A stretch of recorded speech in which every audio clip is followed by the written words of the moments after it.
반갑습니다. 책과 함께 편안한 시간을 드리는 제이치보이스입니다. 오늘 읽어드릴 책은 가치 상실 시대, 그리고 우리에게 주어진 새로운 과제. 무감각한 우리를 다시 깨어나게 하는 것은 삶에 대한 관심과 희망뿐이다. 우리는 왜 냉정해지기를 강요받는가?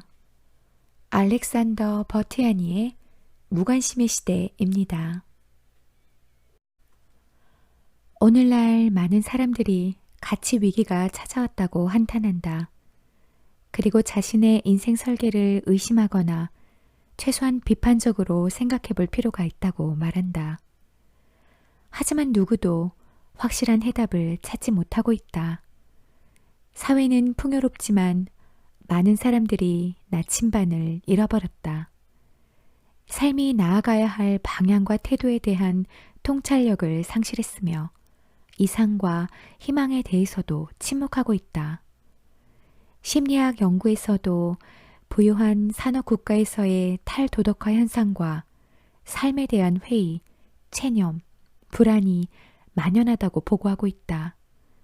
사람들은 절망하지 않기 위해 기대할 것이 없는 세상, 예전에는 많은 것을 기대했던 그 세상으로부터 등을 돌린다. 아이러니하게도 물질적으로 풍족하고 안정된 곳에서 이런 실존적 황폐화가 두드러지게 나타난다. 우리는 지금 풍요의 한 가운데에 있다. 그런데 지난 수십 년에 걸쳐 이루어진 연구들에 따르면 빅터 프랭클이 말한 실존적 공허가 오늘날 전 세계로 급속도로 퍼지고 있다고 한다. 20세기 중반 이후로 우리의 삶은 이토록 풍족한 적이 없었다. 그러나 다수를 위한 풍요는 자연 실험에서 한 가지 사실을 분명하게 보여주었다. 경제적으로 풍족하고 평화로운 시대에 살면서 자신의 능력을 자유롭게 펼칠 수 있음에도 사람들이 열망하는 삶의 만족이 실현되지 않는다는 것이다. 오히려 물질적 풍요로움은 기이한 심리학적 현상들, 내적 정신적 빈곤함을 야기했다.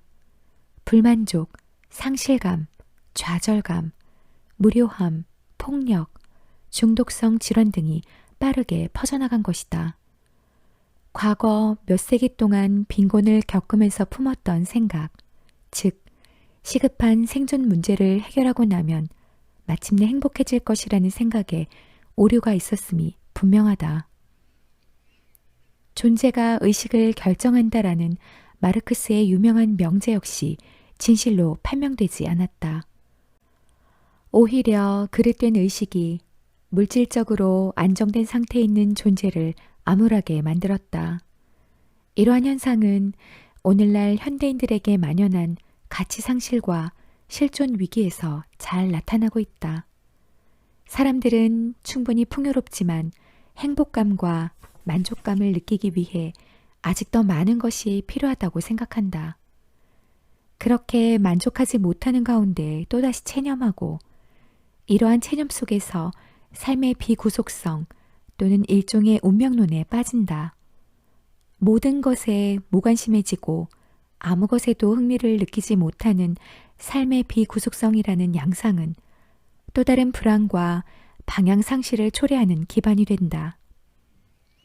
이렇게 비구속성이 삶의 현실과 다채로움을 볼 수 있는 눈을 닫아버린다면 삶의 방향을 어디에서 찾을 수 있을까? 빅터 프랭클의 시대정신의 병리학에 관한 소견을 참작하자면 필요 이상으로 걱정할 것도 확대 해석할 것도 없다. 대부분은 증상이 약하기 때문에 종종 간과되거나 일상적인 것으로 가볍게 치부되는 경우가 많다. 그러나 일종의 체념이나 둔화라고 할 수 있는 이런 증상은 탁한 색조처럼 우리의 일상으로 스며들어 능동적으로 살려는 의욕을 앗아간다. 이런 사회에서 두드러지게 나타나는 특징은 결핍 현상이다. 무언가에 열광하고 만족하는 능력을 잃어버린다. 개인이나 공동체에 대한 책임감으로 삶에 적극적으로 참여하려는 의욕이 결핍된 것이다. 언젠가 어떤 환자와 이에 대해 이야기한 적이 있다. 그녀는 왠지 모르게 자신의 삶에 다가가지 못하겠다고 말했다. 모든 것에 흥미가 생기지 않고 무료하며 의미가 없다는 것이다. 말 그대로 무관심, 냉담함으로 인해 무언가를 열망하는 마음이 사라져버린 것이다. 가장 큰 문제는 냉담한 삶의 자세가 마치 자기 충족적 예언처럼 작용하는 경우가 많다는 것이다. 자기 충족적 예언이란 잘못된 예언이 어떤 행동을 유발시켜 결국 그 예언이 현실화되는 것을 말한다. 즉, 세상이 자신에게 다가오지 않는다고 여기고 세상에 대해 아무것도 기대하지 않는 사람, 개인적으로나 사회적으로 세상과 자신은 무관하다고 느끼는 사람이 있다. 오케스트라 전체가 그의 연주만 기다리고 있는데 자신과는 무관하다고 느끼는 상황이다. 이런 사람은 기다리기만 하다가 제때 연주를 시작하지 못한다. 지나치게 미세해서 자신의 삶이라는 곡이 음색을 내기에는 너무 빈약하다고 여긴다. 많은 사람들이 자신의 삶을 소홀히 하고 있다는 모호한 감정을 느끼며 불평을 한다.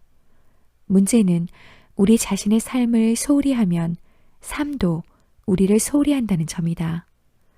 우리의 삶은 날마다 특정한 가능성과 사명을 우리에게 부과하고 수행하기를 기다린다. 다시 말해 우리가 없었다면 혹은 우리가 애쓰지 않았다면 지금처럼 되어 있지 않았을 세상에서 무언가를 성취하고 실현하기를 기다린다. 하지만 많은 사람들이 삶의 요구에 귀가 멀어 있거나 들리지 않는 척한다. 어쩌면 정말로 이런 요구를 들을 형편이 아닐 수도 있다. 아니면 들을 수는 있지만 자신감이 너무 부족하거나 막연한 불안감에 억눌려서 뭔가 중요한 것을 성취할 수 있다고 믿지 않는다. 삶에 대한 그들의 불신은 매우 크다. 그들은 자신의 공헌을 의미 없다고 느끼거나 세상을 변화시키고 이끌어 나갈 수 없다고 생각한다. 그래서 자신을 그저 톱니바퀴의 작은 바퀴에 불과하다고 생각한다. 삶의 가능성들을 양자택일로 기술하는 것, 즉, 한 가능성이 다른 가능성을 배제시키는 것처럼 기술하는 것은 잘못이다. 오히려 한 사람의 태도가 이런저런 동기를 지배한다고 할 수 있다. 삶에 대한 강한 불신을 가진 사람들의 가장 단순한 공통 분모는 결국 세상과 인간에 대한 체념이다. 이러한 체념적 가치관의 배후에는 좌절과 비구속성이 스며들어 있다. 따라서 인간 존재의 이상적 본질을 특징짓고 삶의 의미와 깊이, 가치를 부여하는 그 어떤 주도권과 책임, 활기, 기쁨도 보이지 않는다. 체념적 삶의 자세가 확산되면 개인의 삶을 암울하게 만들 뿐 아니라 사회 발전적 관점에서도 톡톡한 대가를 치른다. 사람들이 체념에 빠지면 자신의 행복에만 눈이 먼 것이 아니라 다른 사람의 고통과 공경에도 똑같이 눈이 멀게 된다. 오늘날과 같이 풍요로운 사회에서 사람들이 근본적으로 만족하지 못하고 무료함과 좌절감을 느낀다는 것은 매우 비극적인 일이다. 이렇게 된 이유는 사람들의 삶에서 사명이 결여되어 있고 개인의 기여가 얼마나 절실하게 요구되고 있는지, 얼마나 많은 가치 있는 일들이 우리의 관심을 기다리는지를 못 보거나 보지 않으려고 하기 때문이다. 체념은 삶에 실망한 사람들에게 주로 나타난다. 왜냐하면 그들은 애초부터 높은 이상을 품은 뒤 그것을 실현 불가능한 것으로 여기고 포기해버리기 때문이다. 이렇게 생겨난 빈자리에 무관심이 스며든다. 무관심이란 모든 자발성과 이상, 책임감으로 만들어지는 더 나은 미래에 대한 모든 믿음을 파괴한다. 또 우리의 삶이 어떤 중요한 의미와 가치를 지니는지 제대로 깨닫지 못하고 우리가 한탄하며 외면하고 싶어하는 암담한 일상으로 우리를 되돌려 놓는다. 실존적 공허를 유발하는 몇 가지 심리적, 사회적 원인에 대해서는 이 책에서 앞으로 더 심도 있게 분석하고 그로부터 벗어나 삶으로 다시 복귀할 수 있는 방법들을 찾아보고자 한다.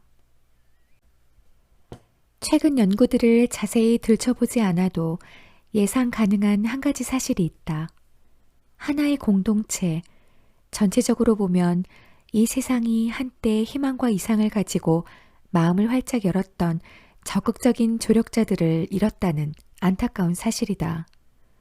인간이 가진 최고의 속성, 즉 고정관념에서 벗어나 새로운 사고를 하고 세상에 유익한 기여를 하려는 우리의 마음가짐을 잃은 것이다. 이로 말미암아 우리 사회는 최선의 것을 잃었다.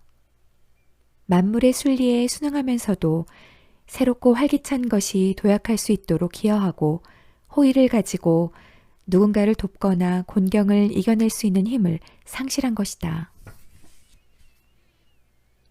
이러한 사회는 누구에게도 위안이 되지 못한다. 위안은 다른 사람의 어려움을 어루만져 줄 수 있는 마음에서 생겨난다. 타인의 고통에 무관심한 것이 아니라 따뜻한 말 한마디나 도움의 손길을 내밀 수 있는 마음에서 생겨나는 것이다.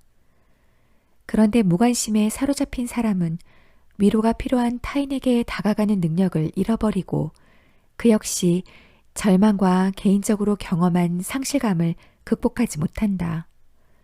바로 이러한 이유 때문에 이 세상에서 사람들은 위안을 찾을 수 없게 된다. 하지만 무관심에 사로잡힌 사람 역시 인간이다. 그리고 삶의 의미를 찾아내기 위한 의지와 그에 대한 희망은 인간의 가장 심오하고 결정적인 속성이다. 수많은 심리학 연구와 임상 연구, 특히 빅터 프랭클이 발전시킨 의미 치료와 실존 분석이 이 사실을 분명히 입증해주고 있다. 우리가 아는 모든 생명체 중에서 신앙을 가진 유일한 존재가 인간이다. 또한 희망과 사랑을 가진 존재 역시 인간뿐이다.